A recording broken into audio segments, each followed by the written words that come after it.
Bleak Sword DX is the latest release from Devolver Digital to hit the Switch, but can it maintain their publisher's usual quality? Well, that is what we're here to find out today. My name's Alex, this is SwitchCorner, and if you do enjoy the video, consider subscribing and liking the video. It helps out the channel a huge amount. Now, the story here then is simple but surprisingly entertaining. Really didn't expect much from it, but it has a fun way of displaying the locations ahead and the bosses that you will cross paths with. Now, the narrative, it goes like this: you are on an adventure to save the land and lift the curse of the legendary Bleak Sword. This curse led this world into what's known as the Red Age, and to stop it we must find 3 magical stones to overthrow it. Bleak Sword DX is a Souls-like experience, meaning it's stamina-based combat, but that stamina meter only drains by attacks. Defensive parry and dodge rolls do not impact it. However, should you be recharging this bar, these moves will freeze its progress, so you do need to be strategic while on the defensive or retreating. That said though, if you do perfectly parry, it will refill this bar instantly. The combat is purposely kept simple so you can focus on mastering its mechanics, and it's definitely a challenging game, this one, with a large selection of enemies, each with their own unique skill sets. By the end game, in fact, some enemies will only succumb to heavy attacks. You do this by holding down that attack button. Many will leverage as shields, and then others, you'll be lucky to get a shot in on them if you don't stun them first with a parry, something that is honestly easier said than done. That's just the beginning as well. Expect projectiles, ones that need to kill each other, and those that burrow under the ground, striking when you least expect it. Thankfully, as many deaths as I had, over 100, I still felt the combat remained rewarding, and I couldn't help but keep on trying. I think what makes it so easy to play on a loop is the fact the levels are so bite-sized. The design is a diorama idea, and few levels will last past 60 seconds. Basically, you always know you are somewhat close to the end, even from the second you load in. These worlds though are lethal as well, and let's kind of address that here. Initially, it's innocent woodland, but before you know it, you'll be traversing swamps that slow you down, areas with wind constantly pushing us away, fire that deals damage if it connects, and then, of course, the kind of, classic deadly spikes. The highlight, however, comes right around the midway point, the dungeons where blades swing from the ceiling ready to slice you into pieces, and walls, they begin to close in on you, much like the compactor scene from Star Wars. These smaller locations have clearly led to a constant flow of unique ideas, where they don't need to, populate too much, rather they can kind of jam in all of the good ideas. Many initially as well may not like the fact that these maps have objects within them obstructing your view, but by the third location you will be appreciative because you can use them to hide and run while stamina recovers. The highlight, however, must be the boss encounters. These are often towering creatures with incredible power, and often they can't even be blocked. Unblockable attacks here are marked with a red exclamation mark as a brief warning. They cap each location and they make you earn the key to the next area ahead. The final element of gameplay then, before we talk worlds and different modes, is leveling up and items. Each victory here rewards you with XP, and with each new level, you can choose to increase your strength, your shield, or your health bar. Additionally, enemies, often they drop items. These can provide temporary and permanent buffers, but do beware, you can only carry 2 at a time, and should you die, you will lose them. So I wouldn't hold on to them for too long, because this game, again, I promise you, you will die.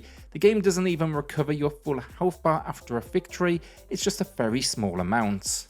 When it comes to the level count then, there are 12 worlds, each with multiple levels packed in. Often I found it was 12 levels contained in each, but a few do break this trend.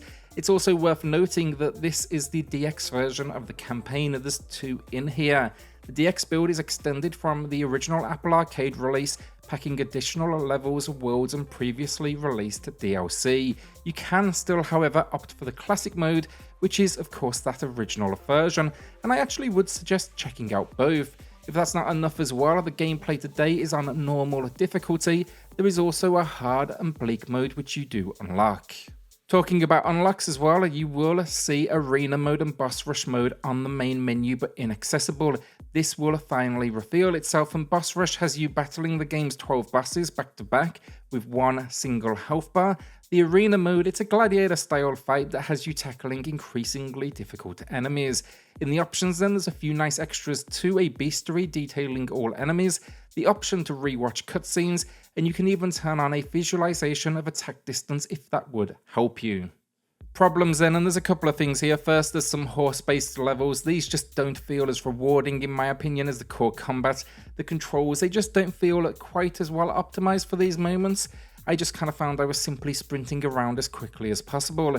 Then, as I've stated a few times here, you will die a lot. That is fine, but I wish the game would just load you back in to that, that same level. Instead, it kicks you out to the world map every single time, which just feels unnecessary. Maybe a simple continue screen would have been better. Fortunately, this is minor because load times are incredibly, quick.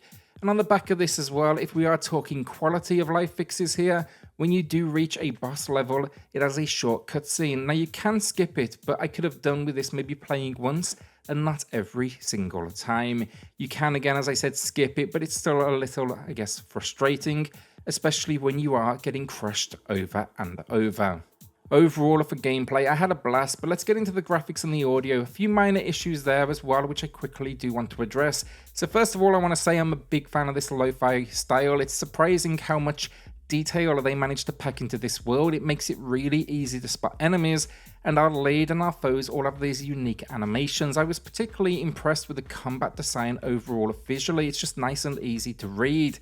Its best moments though are going to be the cutscenes. They are entertaining thanks to this simple design. There was just something charming about these stick figures preparing for war.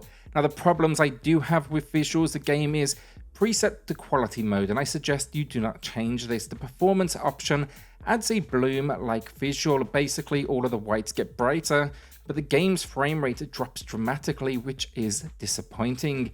It didn't impact me personally because I didn't like the retina burning idea, but it is worth noting going in until a patch arrives, it's just not going to deliver the response time required to succeed. The audio then is simple but great stuff, delivering all you need. Basic environmental effects, simple ideas like footsteps to bring these characters to life during cutscenes, some solid fantasy sound effects for boss encounters, and the soundtrack is a winner, driving home that dark fantasy style. The only issue I do have with audio, on a fair few boss introduction cutscenes, the audio actually cuts out before the cutscene is over, which feels just a little jarring, but I imagine this will be an easy fix for the team. So overall, it's not perfect. It's got a few weird issues, a weird audio glitch, the visual option that takes too much away from the gameplay experience, and a few ideas they don't quite deliver. But overall, I've still had an absolute blast. It's challenging but fair. The combat system is simple but incredibly rewarding. The world is unique with some great enemy design, and it packs more than a few options to keep you coming back, whether that's different modes or simply dialing up that difficulty. For me, as long as you like the visual option I have displayed today, which I think is the stronger variation anyways, then yeah, I think this should be going in your library as long as you go in anticipating as well that high learning curve. Today, it's a great 8 out of 10 from me, so let me know in the comments, will you be checking out Bleak Sword DX on the Nintendo Switch? And what do you think of the visual variations? Which one do you prefer, the standard one I have in place, or that Bloom alternate variation? So with that, hit subscribe, join us here for reviews, deals, and news and lists daily, and I'll see you all on the next video. Thanks everyone.